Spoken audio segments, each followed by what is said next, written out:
All right. With Ottawa 67's forward Jack Quinn. And first of all, Quinner, how have you been staying busy during the pandemic? Yeah, I mean, probably the same as everyone else. Try to get a workout in, shoot some pucks, stick handle, work on my game for a bit. And from there, just I'm on the PS4, I'm on Netflix and FaceTime with the boys and, some board games or some euchre too in there. So, multiple questions coming out of that. What are you binging right now? I'm watching Ozark and All the way through? I'm halfway through season 3, so it's Okay. it's pretty intense. Yeah. No, I won't ruin it for you then. Let you Good. keep on getting through that. Yeah. And what are you playing on PS4? You know what? I'm still on Fortnite. I got the new Call of Duty, but I'm not good enough to play. Um, obviously you've seen me play, and Well, it's not good. you and me both, Jack. You Yeah, and me both. We're in the same boat in that. What kind of workouts are you able to get in while at home? yeah. I mean, I'm lucky. I got some space, kind of where I'm staying. So, besides the standard stuff, body weight, lunges and all that, I try to go for runs and do some sprints up the hill or in the field, and you know, just kind of a mix of everything, I guess. So I've been doing a number of these recently, and just starting at the beginning. How did you start playing hockey? What got you into it? Yeah, I don't know. I think kind of parents just put me in it when I was young. Um, the local hockey organization and Muskrat, and started playing with my buddies and loved it, and had the outdoor rinks going when I grew up too, and spent a lot of time on that with my buddies. Did you ever strap on the goalie pads on the ice? No, never. Never. You not even like minor hockey. They didn't force you to do it once or twice. Maybe actually, yeah. I guess the odd game we'd You never. rotate maybe. I don't remember though. Like I don't remember actually being in the net with pads on, but it probably happened. Yeah. So you were never inclined to possibly go that route. No. No. What do you think of goalies? I think they got a tough job. uh, you've been around a number of them, including Cedric Andre. Yeah. They're typically not the most normal on the team. What sets them apart from everybody else? I mean, I think everyone says to be a goalie, you kind of need to be a little bit different just to kind of stay dialed in and everything. But, we're pretty lucky in Ottawa. The two goalies we have are, they're pretty normal for sure. I think Seti, he's he's a beauty, man. I mean, he loves the boys, and I love staying in touch with him. He's, such an energetic guy and great team guy. And, same with Krantz. So take us through your development. We've talked about this a number of times, Jack, but not playing over double A up until your minor midget season. Can you take us through that process throughout your minor hockey league career? Yeah, I mean, growing up, I played rep until kind of the double A and triple leagues came in, and just wasn't good enough to make the triple A team. So, for whatever reason, I mean, I wasn't a great skater and more of a lazy player back then. And I had a blast on my Aces team, and if I could go back, I wouldn't change it. Those were some of the best years of my life playing with those guys. And my first year triple A ended up being in minor midget. Family friend Corey Greer drafted me to his Canada team, and ended up working out. I had a really good year in a minor midget there under Jeff Jordan, and was lucky enough that Ottawa got to pick me. Yeah, that OHL draft taken in the second round, 39th overall. Did you expect to be taken that high? Yeah, you know what? Not at all. I mean, coming into the season, like I said, it was my first year AAA. So, to tell you the truth, I, wasn't even thinking about the draft, wasn't even thinking about getting drafted. Um, Probably halfway through the year, I realized, okay, maybe I can get drafted here. And ended up having a good second half. And I think kind of, teams started talking about taking me high, and which was the second round to me. And, I was really proud of myself for being able to get picked that high. I mean, people ask me now, like, were you mad you dropped? And I say, no, not at all. I mean, went from not getting drafted to going in the second round. So it's pretty cool for me.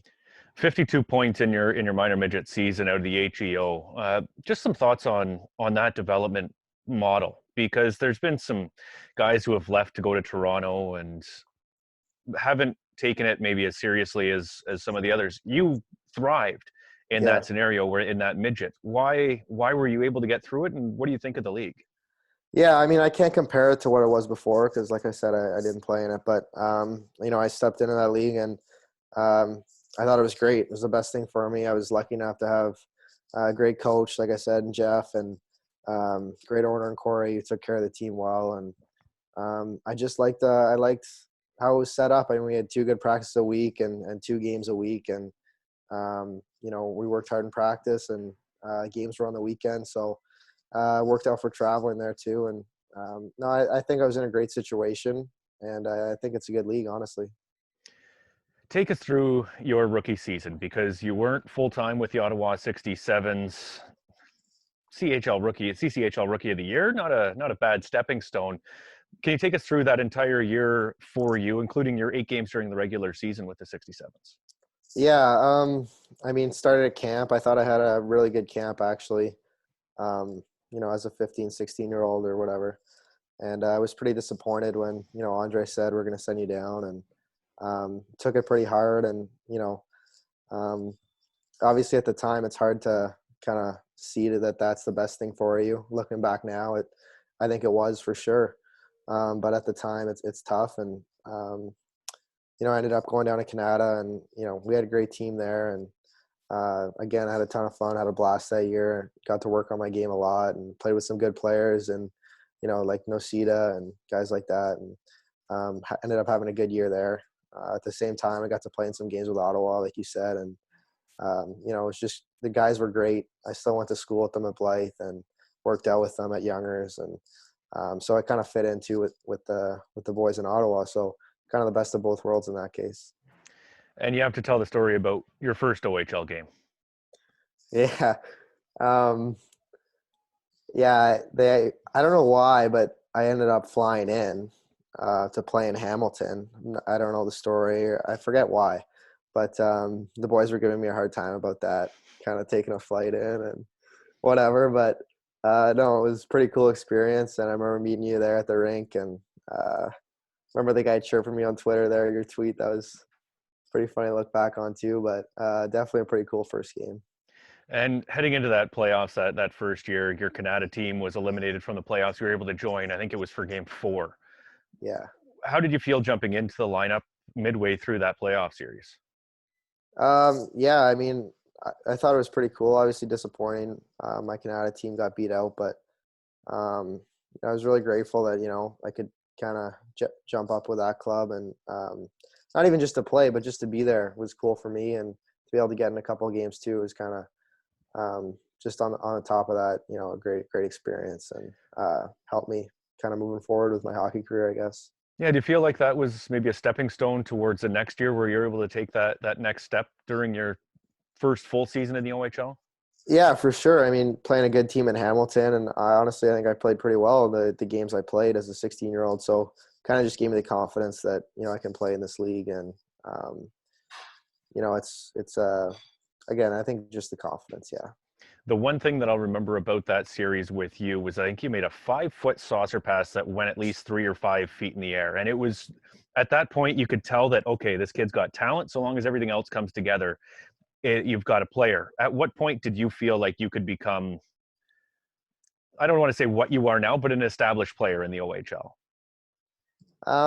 Yeah, that's funny. Hammy always bugs me about that saucer pass too.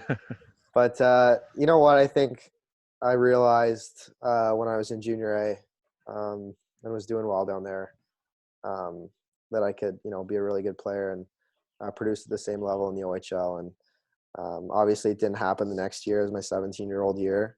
But I, got a lot better as a player and took another step and was kind of be able to be that player this year.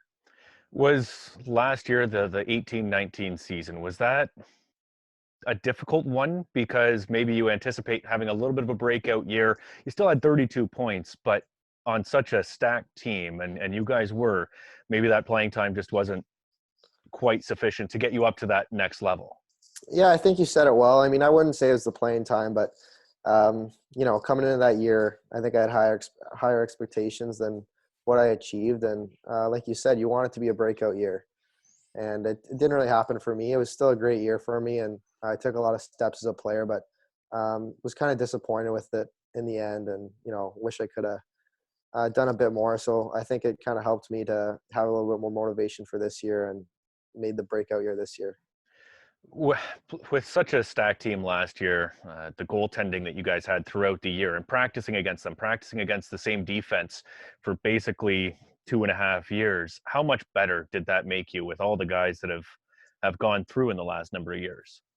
Yeah, it's a good point. It's crazy. I mean, our practices are so competitive, and one because how Andre runs them, but another is just the guys we have and how competitive they are, and learning from guys like Sash and Felly, and then also being able to go up against D like Baller and Hoff, Nicky, guys like that.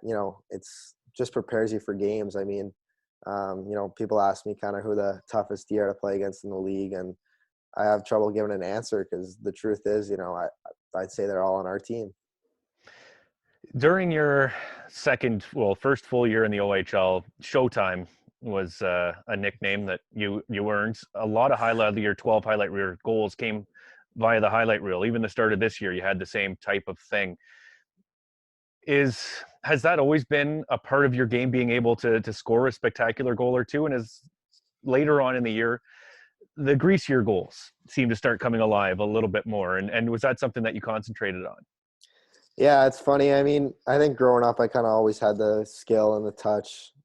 So I would score nice goals. And I think kind of when I got into the league, I was only scoring goals like that because, I wasn't getting to the dirty areas and I wasn't doing all that other stuff. So it kind of worked out that those were the only goals I was scoring. And, it kind of worried me. Even at the start of this year, it was like just those goals. And that's when I kind of told myself, like, okay, this has got to stop. Like, I need to get to the net here. I need to get inside. I need to start scoring. I can't just rely on scoring, 12 goals because they're nice. Like, I need to, start figuring things out. And, Andre was pretty hard on me about that, about kind of not being a perimeter player and getting to the inside. And, it's hard to score goals. And I think, you do have to get to the dirty areas to be able to do it consistently. Can you take us through the playoffs last year? 14 straight wins for the team, and I know it's a difficult situation and thing even to look back on now and to talk about. But your performance individually and just overall as a team, and how much fun that was to be a part of. It was crazy. Yeah. I mean, I've never had that experience kind of going through a ride like that. And, despite all the wins, just being on the road with the guys and being in that together, we made memories we'll never forget for sure. And it was obviously tough the way it ended, but, you know, you take it for what it is. And, we had a blast and learned a good lesson at the same time. Is there something that you worked on in between last year and this year to get you ready for this breakout year? I know you went to a new trainer during the summer, but beyond that, is there anything, even a mindset that you talked about earlier about getting to the net? Is there anything else that changed or that you did extra? Yeah, like you said, I mean, I thought I had a good summer. Worked with Tony Greco, and my skating improved a little, I think. I worked with Josh Robo in Toronto with the Clark brothers, and he helped me a lot with my shooting and my skills. So that helped me a lot for sure. And I think, like I mentioned, I mean, the mindset was big. I think I had to get to the inside and not be a perimeter player. And when I figured that out, I think kind of the results really came. How have you enjoyed dealing with the extra media attention? I saw that you were on Junior Hockey Magazine last week, I believe it was. A lot of interviews coming with the hype that's surrounding you right now is one of the top prospects for the upcoming NHL draft. Yeah, I don't mind it. I mean, growing up was always a nervous speaker. So kind of the more interviews I do and stuff, the better I get at them, which I like. So yeah, it's a good thing for sure. And on to the draft itself. How have you enjoyed the whole process? Because a lot of questions come about your play during your draft year, and obviously you played very well. But how have you enjoyed the entire process, going through the interviews and meeting with NHL teams? Yeah, I just think it's pretty cool. I mean, something new, and to be able to go through it and go through it with the guys on the team, it's special, and just try to enjoy it as you go. Obviously, a little bit different situation this year than in past years with what's going on in the world, but certainly pretty cool. How much did having a late birthday, and obviously you look at the numbers and it's fairly evident, but being a late birthday and just having that extra year to develop and work towards the NHL draft?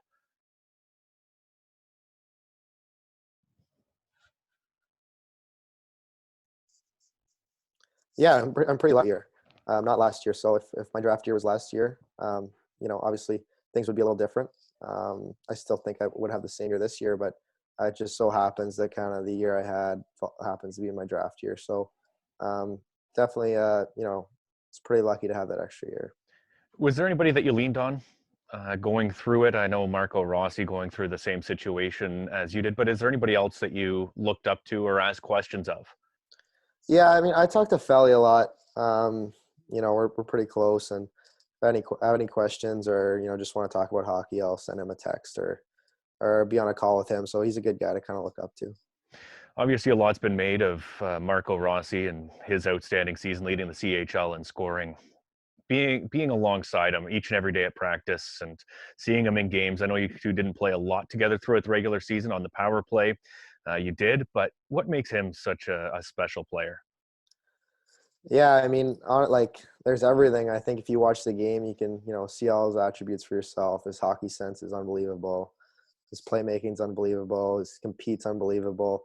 I think the thing that most people don't see is kind of how hard he works, not in games. And if you didn't know him, you might not know what that level is. But he pushes everyone and just brings up the level of compete in our practices and workouts by how hard he works. I asked this of Alec Belanger just a little bit ago, and he may not be expected to go in the NHL draft. You are a potential high draft pick. Why should an NHL team select you? Select me or Belly? You. I'll get into Belly a little bit later on. You. I want to know about you.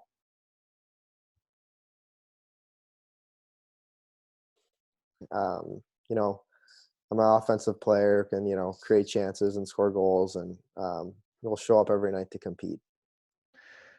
And what areas do you need to work on before you make it to the NHL or the next level?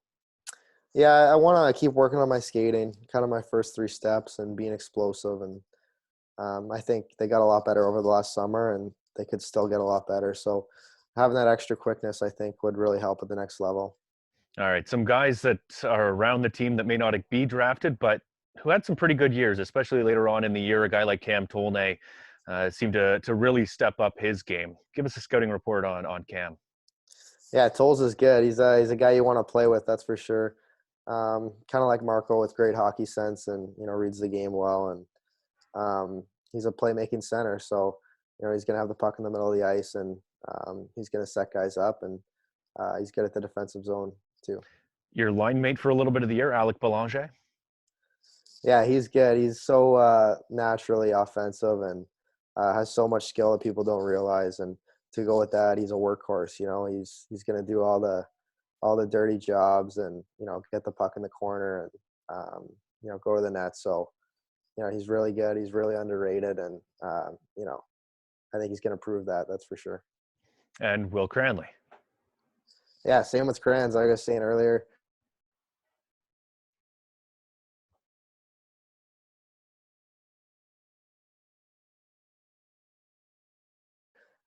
Obviously, we have Seti, so he can't play. He's not easy to score in practice, that's for sure.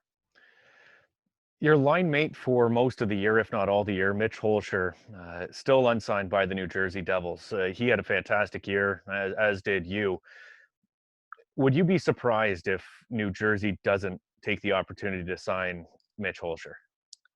I'd be shocked. I mean, I don't think I don't see why they wouldn't with everything he's done. And you show up and watch a game. He's one of the best players on the ice and makes everyone around him better. He competes hard. So I think not only has he earned it, but it would be almost crazy if they didn't sign him. So I see that you're clean shaven, Jack. How's the hair doing without being able to go out and get a trim? Not good. Not good. We're in a half for a reason. Same here. I'll show you mine. That's it's getting Yeah. there. Mine's long. It's Yeah, bad. that's not terrible though. No. I've seen worse. If you get a Yeah. chance, ask Chris Hamilton to show you his hair. Yeah. Yeah. It's something. I appreciate taking the time, Jack. Really appreciate it, and enjoy the NHL draft whenever it comes about. Thanks, Kenny. Appreciate it. Talk soon.